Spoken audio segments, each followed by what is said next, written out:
తాకట్లో ఉన్న మీ బంగారాన్ని విడిపించి ఆ రోజు ఆన్లైన్ రేటుకి కొంటాం. Sharma gold company. వాగర్థావివ సంపృక్తౌ వాగర్థ ప్రతిపత్తయే జగతఃపితరౌ వందే పార్వతీ పరమేశ్వరౌ. సదాశివసమారంభాం శంకరాచార్య మధ్యమాం అస్మదాచార్య పర్యంతం వందే గురు పరంపరాం. ఆదిత్యాయ చ సోమాయ మంగళాయ బుధాయ చ గురుశుక్ర శనిభ్యశ్చ రాహవే కేతవే నమః. శృంగేరి జగద్గురు పీఠాధిపతులకి, కంచి పీఠాధిపతులకి నమస్కారములు తెలియజేసుకుంటూ కార్యక్రమాన్ని ప్రారంభిద్దాం.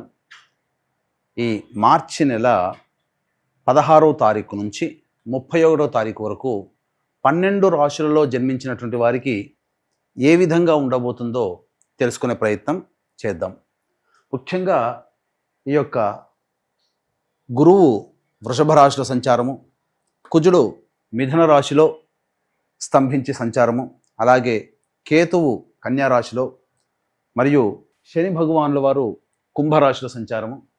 ఇక 12వ రాశి అయినటువంటి మీనరాశిలో శుక్రుడు, రాహువు, రవి, బుధుని యొక్క సంచార ప్రభావం వెరసి ఈ 12 రాశుల మీద ఈ నవగ్రహాల యొక్క ప్రభావం ఏ విధంగా ఉండబోతుంది, అలాగే మనము దైనందినటువంటి జీవితంలో భాగంగా 16వ తారీఖు నుంచి 31వ తారీఖు వరకు మంచి రోజులు ఏంటి, చెడ్డ రోజులు ఏంటి, ఏ రోజుల్లో ఖర్చు ఎక్కువగా ఉంటుంది, ఏ రోజుల్లో ఆదాయం ఎక్కువగా ఉంటుంది, ఏ రోజుల్లో అనుకున్నటువంటి పనులు పూర్తి చేసుకోగలుగుతారనే విషయాల గురించి క్లుప్తంగా తెలియజేసే ప్రయత్నం చేస్తాను. వీక్షించండి. ద్వాదశ రాశులలో భాగంగా మార్చి 16వ తారీఖు నుంచి 31వ తారీఖు వరకు కన్యా రాశిలో జన్మించినటువంటి వారికి ఏ విధంగా ఉండబోతుందో తెలుసుకునే ప్రయత్నం చేద్దాం. ఇక ముఖ్యంగా ఈ కన్యా రాశికి ప్రధానంగా సంపూర్ణమైనటువంటి ఎఫెక్ట్ కనబడబోతుంది. ఎందుకనంటే చాలా గ్రహాలలో మార్పు చాలా కనబడుతుంది. ముఖ్యంగా సప్తమ స్థానంలో షష్టగ్రహ కూటమి గమనించుకున్నట్లయితే గురువు, కుజుని యొక్క ప్రభావము, మిగతా 7 గ్రహాల యొక్క ప్రభావము మొత్తము కన్యా రాశి మీదే ఉంది. ఒక విచిత్రమైనటువంటి పరిస్థితిని ఎదుర్కోబోతున్నారు. కాబట్టి పాజిటివ్గా ఉండాలి జీవితం.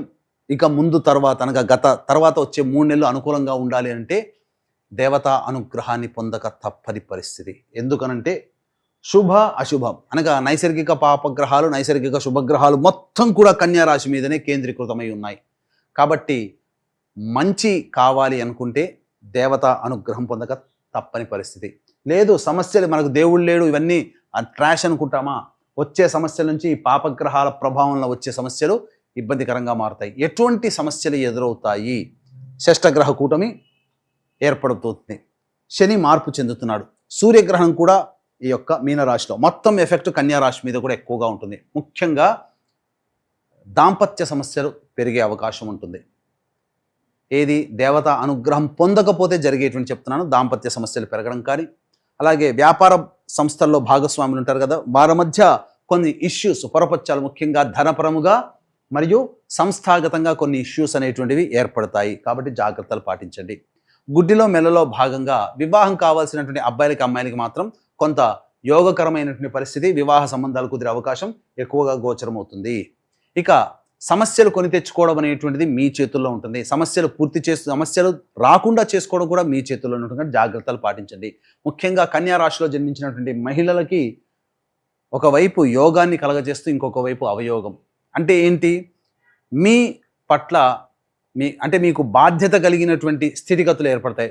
వృత్తి వ్యాపారంలో ఉన్నట్లయితే బాధ్యతగా మెలగాల్సినటువంటి పరిస్థితి, తద్వారా రెస్పాన్సిబిలిటీస్ ఎక్కువగా అవుతే ఏమవుతుంది, సమస్యలు అధికంగా వస్తుంటాయి.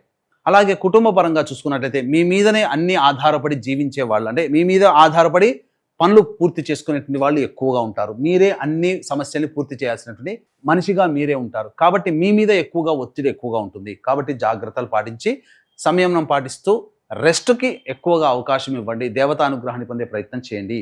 ఇక అన్నిటికంటే ఇంతకుముందు చెప్పుకున్నట్టుగా షష్టగ్రహ కూటమి, శని మార్పు, సూర్యగ్రహణం ఇవి ఉన్నటువంటి కారణం చేత కన్యా రాశిలో జన్మించినటువంటి వారికి సంస్థాగతంగా వ్యాపారంలో కానీ, వృత్తి ఉద్యోగంలో కానీ ఖచ్చితంగా మార్పులు, చేర్పులు అనేటువంటివి ఉంటాయి. జీవితంలో ఆ మార్పులు మీకు మంచిగా జరగాలి అంటే మీ ఇష్టదేవత ఆరాధన, ఇష్ట దేవాలయ సందర్శనం తరచూ చేసుకుంటే మీకు పాజిటివ్ వైబ్స్ వస్తాయి. లేకపోతే ఏం జరుగుతుంది? కొన్ని ఇబ్బందికర పరిస్థితులు. కాబట్టి ఇటువంటివన్నీ, ఈ సమస్యల పరిష్కారం మీకు అందరికీ మంచి జరగాలనేటువంటి సదుద్దేశంతో ఈ యొక్క సూర్యగ్రహణం షష్టగ్రహ కూటమి శని మార్పు సందర్భంగా 29వ తారీఖు రోజున సాయంకాలం సూర్యాస్తమైన తర్వాత సర్వదోష నివారణ పూజలు హోమాలలో భాగంగా ప్రత్యంగిర, బగళాముఖి, రాజశ్యామల, ధూమవతి మరియు బారాహి, కాలభైరవ హోమాలతో పాటు విద్య, వివాహ, ఉద్యోగ, దాంపత్య, అనారోగ్య సమస్యల నివారణకి విశేషంగా పూజాది కార్యక్రమాలు, హోమాది కార్యక్రమాలు జరిపించడం జరుగుతుంది. అవకాశం ఉన్న వాళ్ళు కార్యక్రమం తదనంతరం కాంటాక్ట్ చేసి గోతనామాలు నమోదు చేసుకోవచ్చు.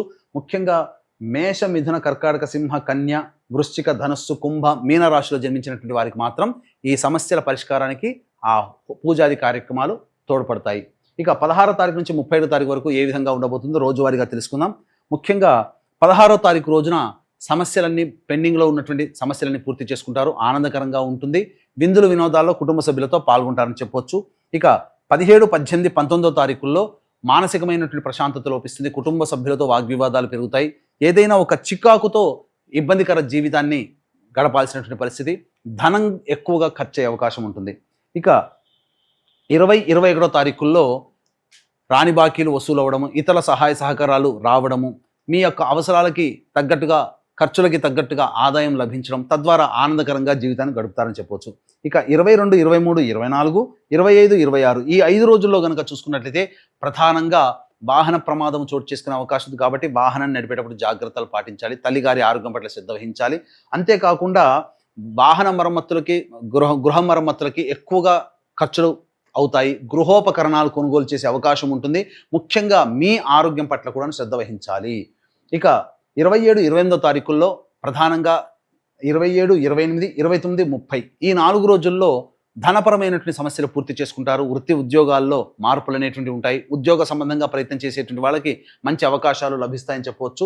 ముఖ్యంగా మీ యొక్క సంతోషం గడపడానికి మీరు అనగా మీ యొక్క సమస్యలు పరిష్కరింపబడి సంతోషంగా గడపడానికి అవకాశాలు ఎక్కువగా ఉంటాయి. అనగా ధనపరమైన సమస్యలు తీర్చుకుంటారు. 31వ తారీఖు రోజున మాత్రం ఆకస్మికమైనటువంటి ఖర్చులు పెరిగే అవకాశం గోచరమవుతుంది.